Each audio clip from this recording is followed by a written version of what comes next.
नमस्कार किसान भाइयों, आज मैं आपको बहुत ही महत्वपूर्ण विषय के बारे में टॉपिक के बारे में बताने वाला हूं। कृपया अगर आप हमारे चैनल में नए हैं तो कृपया चैनल को लाइक करें, सब्सक्राइब करें और शेयर करें।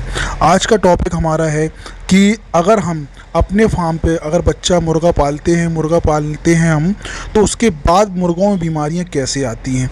तो किसान भाइयों, आज मैं आपको बताऊंगा कि वैक्सीनेशन करने के बाद भी मुर्गों में बीमारियां क्यों आती हैं और इसका कारण क्या है और इसका कारण है क्या, और हम वैक्सीनेशन अगर सही तरीके से कर रहे हैं तो उसका रिजल्ट हमें क्यों नहीं मिल रहा है।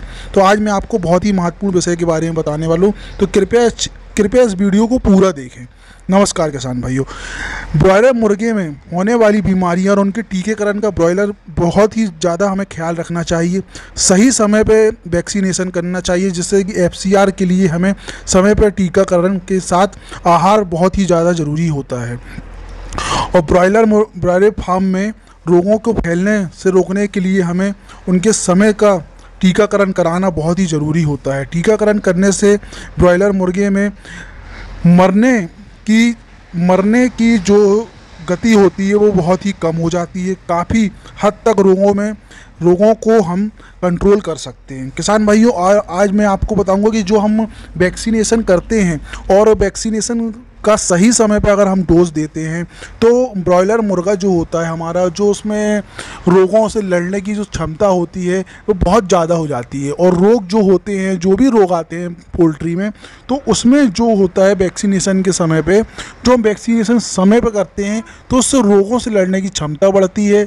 और एक बहुत ही महत्वपूर्ण विषय मैं आपको बता रहा हूँ, ये किसी भी चैनल में नहीं बताया जाता है, कि जब आप वैक्सीनेशन करते हैं पोल्ट्री का, जब भी आप वैक्सीनेशन करते हैं, जब हमारा बच्चा आता है तो हम 4 से 6 दिन के बाद टीकाकरण चालू हो जाता है अपने पोल्ट्री में, है ना।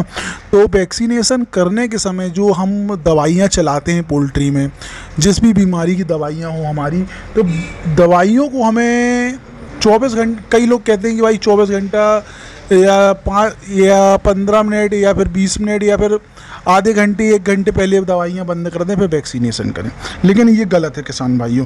अगर आप वैक्सीनेशन कर रहे हैं बच्चों का, तो जैसे बच्चा जब छोटा रहता है तो अपन दवाइयाँ नहीं चलाते हैं। तो पहली वैक्सीन जो होती है हमारी रानीखेत की, वो तो बिल्कुल सही हो जाती है, क्योंकि 4 से 6 दिन के बीच में होती है। 4 से 6 दिन के बीच में हम कोई भी दवाइयाँ नहीं चलाते हैं, तो वो वैक्सीनेशन जो होती है वो बिल्कुल सही समय पर होती है और कारगर भी होती है। लेकिन हम जब सेकेंड वैक्सीनेशन करते हैं, जो अपनी 12 से जो 14 दिन की होती है जो वैक्सीनेशन हमारी गंबारों की, उस समय हम क्या होता है कि मुर्गों में दवाइयाँ चलाने लगते हैं। मुर्गों में दवाइयाँ चलती रहती और हम क्या करते हैं कि रात में दवाइयाँ बंद कर देते हैं और सवेरे वैक्सीनेशन कर देते हैं। लेकिन किसान भाइयों, ये गलत है। अगर आप वैक्सीनेशन कर रहे हैं तो कम से कम मुर्गे को 1 से 1.5 दिन का समय दें, उसके बाद वैक्सीनेशन करें। अगर वैक्सीनेशन आपको करना है मुर्गे में, तो आप 1 से 1.5 दिन का समय लेके चलें, क्योंकि वैक्सीनेशन के समय पे हमें कोई भी दवाइयाँ मुर्गों में नहीं चलानी है। इस चीज़ का आप विशेष ख्याल रखें। एक चीज़ और मैं आपको बताऊँ, बीमारियों से कौन ब्रॉयलर मुर्गे में किस बीमारी के लिए कौन सा टीकाकरण लगवाएं कि समय लगातार चलता रहे, समय से लगातार टीकाकरण चलता रहे ब्रॉयलर मुर्गों में, बहुत ही ज़्यादा ज़रूरी है। अगर आप अपने फार्म में चूज़ों को ला रहे हैं और दिन में ही उनको टीकाकरण करा रहे हैं तो रात में दवाई ना चलाएं। अगर मुर्गों में आप टीकाकरण दिन में कर रहे हैं तो रात में कोई भी दवाई चलाने की ज़रूरत नहीं है, क्योंकि अगर आप दिन में टीकाकरण कर रहे हैं और रात में दवाई चला रहे हैं तो भी ये हानिकारक है, बहुत ज़्यादा हानिकारक है, अति से ज़्यादा हानिकारक है किसान भाइयों। तो इन छोटी छोटी बातों का आप ख्याल रखें, क्योंकि मैं 15 साल से पोल्ट्री फार्मिंग कर रहा हूँ और मेरा अनुभव आज तक जब भी हमने टीकाकरण किया है पोल्ट्री में अपना, तो हमेशा ही अच्छे से किया है। तो क्या होता है किसान भाइयों, जब अपना चूजा छोटा होता है तो किसान बहुत ज़्यादा ही ख्याल रखता है। 4 से 6 दिन में जो पहली वैक्सीनेशन होती है तो किसान बहुत ख्याल रखता है। दूसरी वैक्सीनेशन में किसान लापरवाही करता है, क्योंकि चूजा बड़ा हो जाता है और किसान सोचता है कि अब ठीक है सब कुछ, और लापरवाही करना चालू कर देता है। जो वैक्सीनेशन गंबारों की होती है 12 से 14 दिन के बीच में, किसान भाइयों बहुत लापरवाही करते हैं। और तीसरी वैक्सीनेशन मैंने देखा है कि जो कॉन्ट्रैक्ट फार्मिंग करते हैं लोग, वो तीसरी वैक्सीनेशन नहीं करते।